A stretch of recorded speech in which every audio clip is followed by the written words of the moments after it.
Why are you here? Are you lost? No, we're not.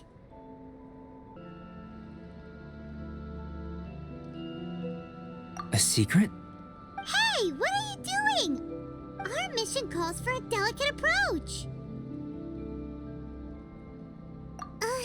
Sure, but still. Actually, you've arrived at just the right moment. I have business with you too, in fact. Here, catch. Huh? What's this? As you can see, it is a sword. I did not make the sword. However, I did add some alchemical touches to it. Would you like to try it out? My research indicates that this sword has some unique properties. Only you can use it. But I need to gather data from it quite urgently. So, could I bother you to use it in battle? Wait a second. How can there be a sword that only one person can use? Very astute of you. This sword has indeed had a curse laid upon it. An ordinary person would be unable to wield it at all. However, you are an exception. Huh? Or perhaps I should say that only you are immune to the curse. As such, who could I find to help me if not you? We gain little from saying more. Go find some monsters nearby. After all, some things are best discovered through practice. Over here! It's with this brat! Give it back, you thief! Treasure hoarders? There are treasure hoarders in a place this cold? Enough talk! Hand it over! Watch out! Now that's rich! Treasure hoarders calling us thieves? They certainly arrived quickly.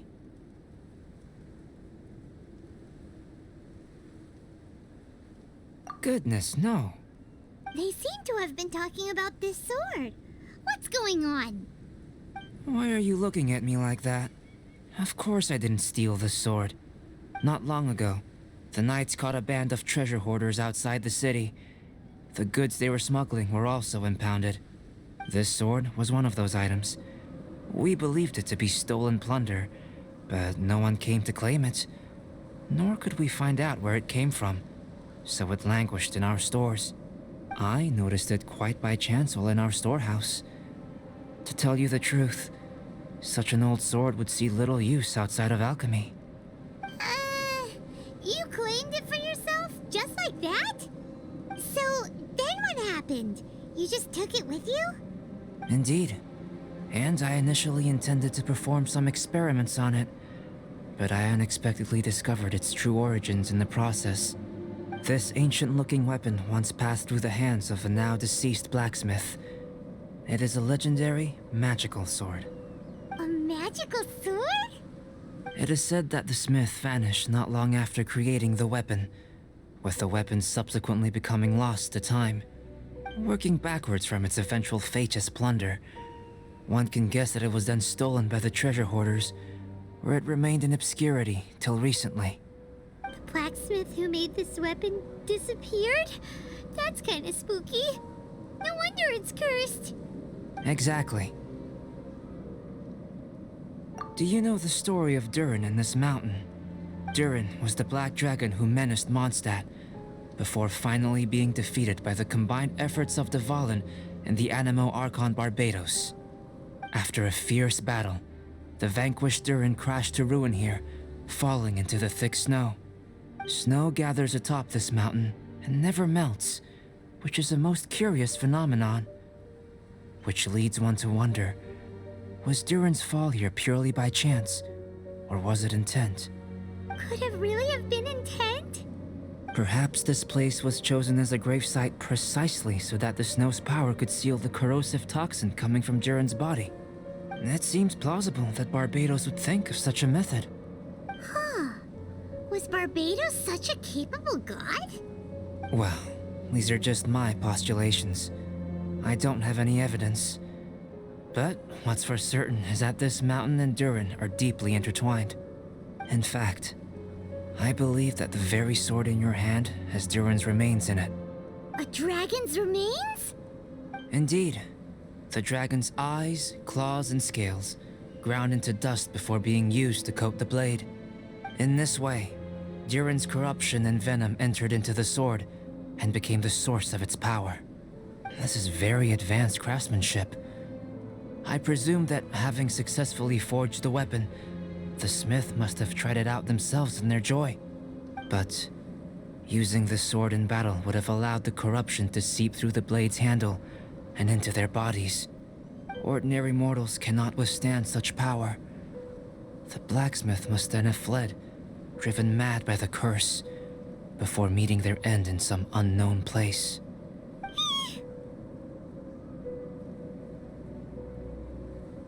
You've purified the volunteers before, which is a very rare ability indeed. This ability has protected you from being corrupted or poisoned, and you can completely eliminate their effects, which is why you and only you can properly wield this sword. Still, this sword really is huge. Yikes! It's glowing! As far as I'm concerned, this is where the real experiment begins. This sword is still very weak at present. However, it is able to absorb energy, and through that, it is able to constantly become stronger. In some sense, you could even say that it is a living thing. Well then, traveler, adventure with it to your heart's content. I need you to help it grow. I believe that we will soon have all the proof that we need.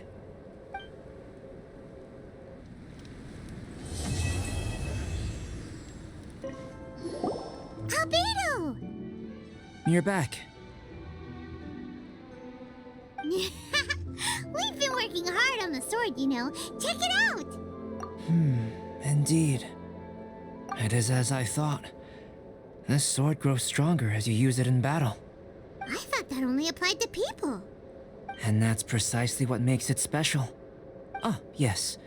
I should mention a more important matter first. I've investigated the area nearby, and I've discovered some unusual signs. It's not more thieves, is it? That's true. I believe that these strange traces require investigation. Whether it be thieves or something else, we shall investigate, and we shall find out.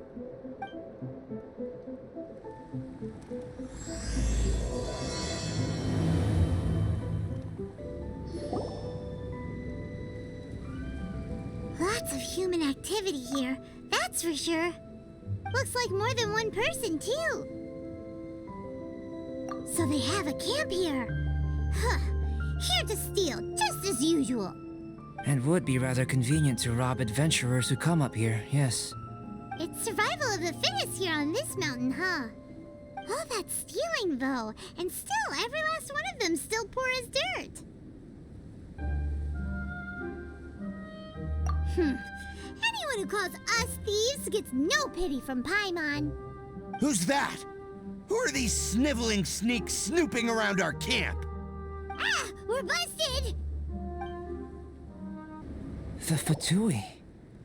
And they chose to attack us within the treasure hoarders' camp. Did they follow us here?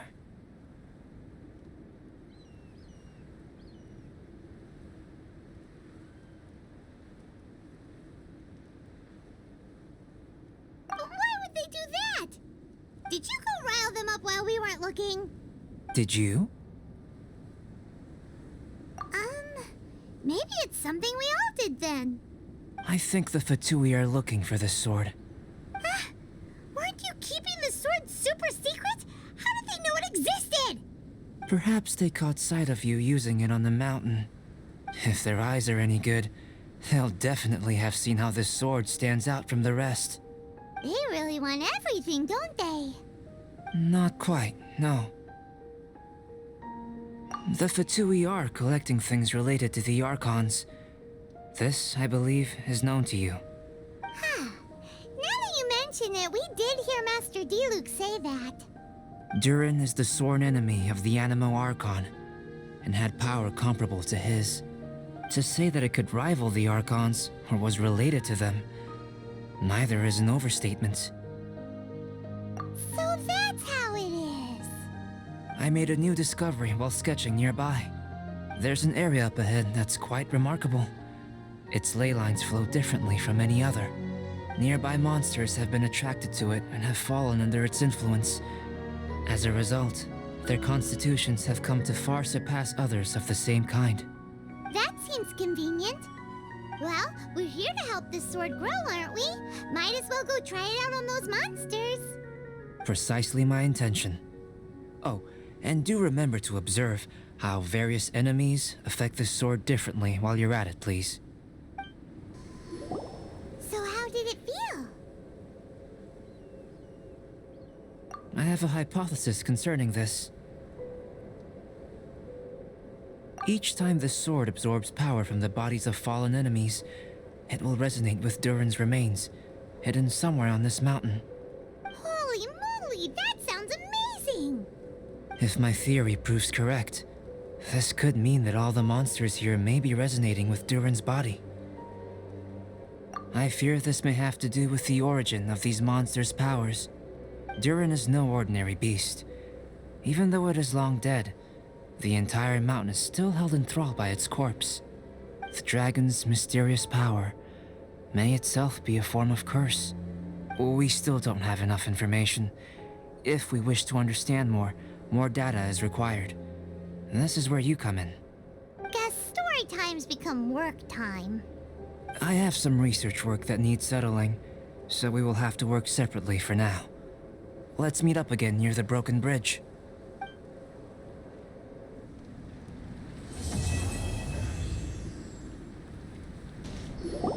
Albedo, we're back! Oh, hey, does he have a guest over? Yes, perhaps it is too soon to ask our greenhorns to come adventuring here. But adventure is nothing if it is not about pushing our limits. What is a journey without struggle, without excitement? This place may be infested with wicked hilichurl bandits and knee-deep snow, but an adventurer must never stop pressing forward. Cyrus, to the point, please. Come, come. The beauty of a chat lies in the journey, not the destination. Just like an adventure.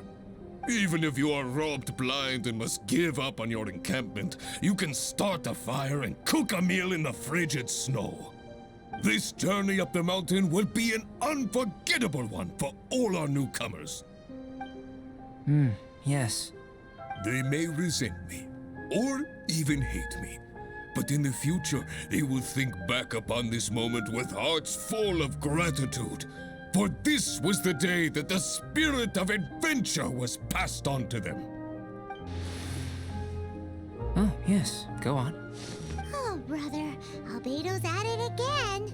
He's always so cold when the topic doesn't catch his fancy. He sure is interested in you, though. Still, should we say that our newcomers are too green, or that the mountain is too mighty? We have taken great losses this time. What? What do you mean, great losses? Oh, you must be. Long time no see. Ah, yes, the young adventurer and his companion. It is my pleasure to see you here.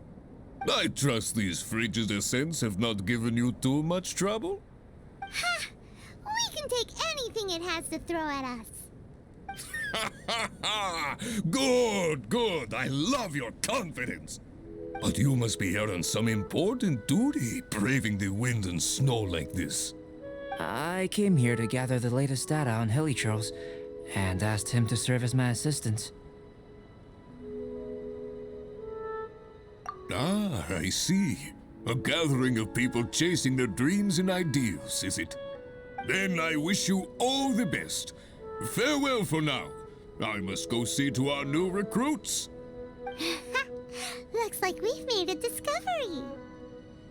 Well, it is a magical sword after all. It's understandable that he doesn't want other people to know about it. I am listening, you know. There is no should or shouldn't here. I can answer your questions, but not right now. Right now, I have more pressing matters on hand. Pressing matters? Let Paimon guess. We've got a part to play in it too, huh? You're getting smarter, Paimon. Hey! Paimon will have you know that she's always been smart. I have discovered some new habitats nearby with different monster types. I believe they will provide us with similarly varied data. Perseverance is key to research, and persistence is the basis of the alchemist's art. So, are you ready? Then let us go.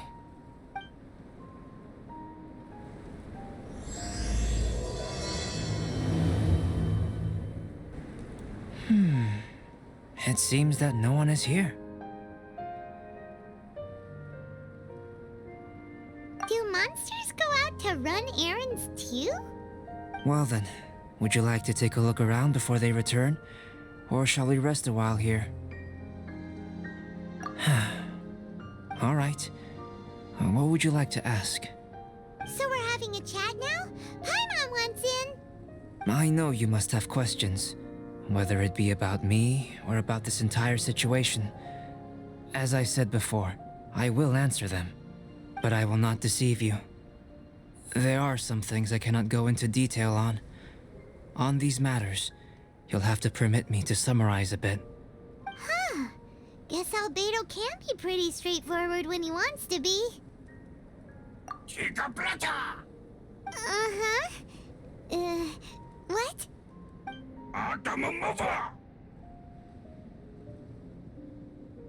What do you think?